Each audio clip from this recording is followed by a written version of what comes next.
Welcome back, everybody. My name is Swifty, and I will be your master of ceremonies. Today, we are breaking down another meta with our 1.4 tier list. Like always, we've got 5 featured champions, some core builds, and some things you should be playing right now, including the newest addition to the roster, Boris. If you haven't already, hit that like, subscribe, and bell icon to stay up to date with all our patch changes. Let's get into it. First up, offlane. Countess is an absolute menace.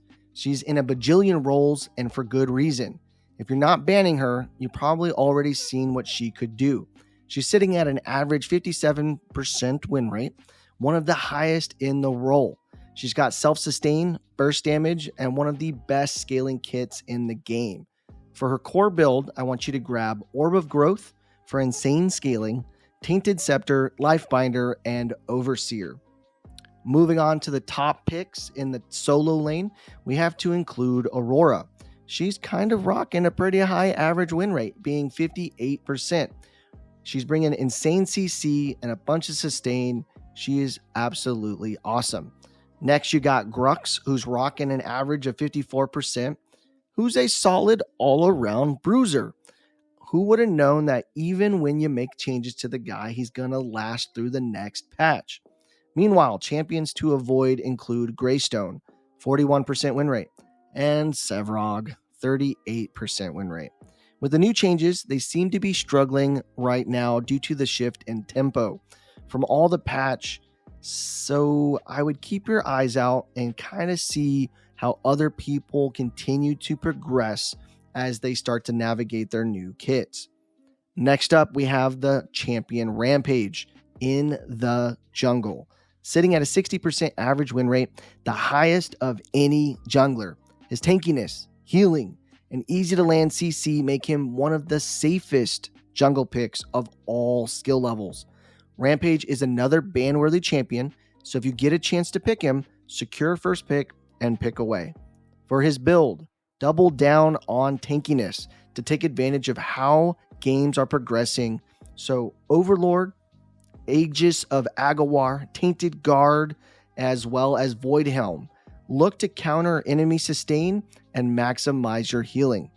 Now, looking at the rest of the jungle, the new champ Boris is currently sitting at a hefty 53% win rate, as players are learning his kit, by the way. So we stand to think that this 53% is his floor, and looking forward to how impressive he can become before they start to change him. If you don't know, Sky Splitter, Overlord, Rapture, and Bruiser items like Draconum and Tainted Blade are making their rounds on this champion. Pivoting, we have to look at Grux and Yin, who are also strong, while Sereth and Feng Mao are suffering from a couple cases of the yips. They're rocking 39% win rates, 35% win rates, and are struggling in this patch.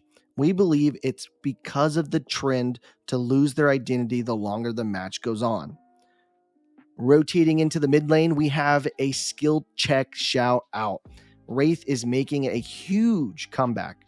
Although he struggles in lower ranks, he's sitting at an average 59% win rate at the top of the ladder, making him one of the best mid laners right now.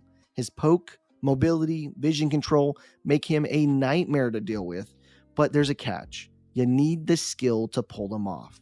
His core build consists of Malady, Vanquisher, Infernum, and Perforator. Now, other strong mid picks include Faye, who's rocking a 56% win rate, with her insane teamfight presence, who has found a niche role in the support role, by the way. And then you got Howitzer, 58% win rate, who's dominating with those long-range pokes. But I wouldn't be doing the champion justice if I didn't make a comment in that. Do you guys like his ult? Or do you guys wish the devs would revert it back? Throw it down in the comment section. I know my peeps, your voice is going to be heard. I just got to make it loud enough. Now, on the weaker side, Morgesh, due to her range restrictions, has been offering up goose eggs for the most players not ready for those changes. Now, you also have Argus, who's also struggling to compete against the revamped kits. Both champions have a sub 46% win rate, so I would click the avoid button. Now, let's go ahead and walk our way over into the carry lane, where Grim has quietly climbed to the top of the ADC meta. He's sitting at a 52% win rate average. He's solid across all ranks, and he's peaking in the right spots, Diamond and Paragon, with a 60% win rate. His safety, range, utility make him a top tier pick, especially when so many champions have been adjusted. Now for items, you want to go Plasma Blade, Tainted Round, Sky Splitter, and Imperator. And don't forget, Caustica is going to be your go-to / relevant anti-tank item. Now, other top ADCs right now include Sparrow. Now I know a lot of top players have complained that she feels absolutely terrible, but her metrics seem to be performing better than the field. And then you got Murdoch, 59% win rate, who's doing surprisingly well in the current patch and has benefited from his range and damage adjustments. And Drongo, 45%. It's just an understatement to say that they are not having a good time as of right now. Now, Kira has been lights out, but due to a bug, she has been removed from play until further notice. Now, finally, we got my favorite lane, the support lane. And Steel is still the king with a 64% win rate average. He's one of the best tanks in the game, offering insane crowd control and a teamfight presence across multiple roles. Off lane, jungle, you name it, he's there. Just the ability to just survive and impose your will has contributed to the current Deathball meta. Now, for his build, I want you guys to start off with Rainment to abuse the early game shielding passive. Next, we will be pairing armor cards like Flyer Blossom and Tainted Guard with Aegis of Agawar to lean into his tank identity. Now, going to the tier list, it seems off-meta supports have started to invade the list. With shorter laning phase, more movement across the map, and the power of CC and tankiness taken off, constant brawling has become quite frequent. In response, regular supports are being traded out for ones that can deal damage during the short laning phase and contribute more during the team fights. Currently, top supports including Aurora, who has 59% win rate, and Rampage, 64% win rate, both are offering insane CC, peel, tons of playmaking, and there's just so much to be had late. Meanwhile, Decker, Argus, both around 45% win rate, are struggling to find relevance due to their inability to survive. And I wouldn't be doing my favorite champion justice. FaZe, she's not doing too good. She's meh. She does really good in lane, but there are other things that happen to her late, and we need more data in order to make her have more of a splash as far as information to give you guys.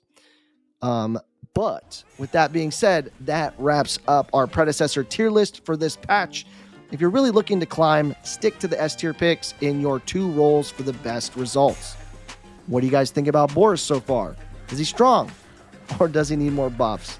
Let me know in the comment section, and as always, don't forget to like, subscribe, and hit the bell icon for more tier lists and meta breakdowns.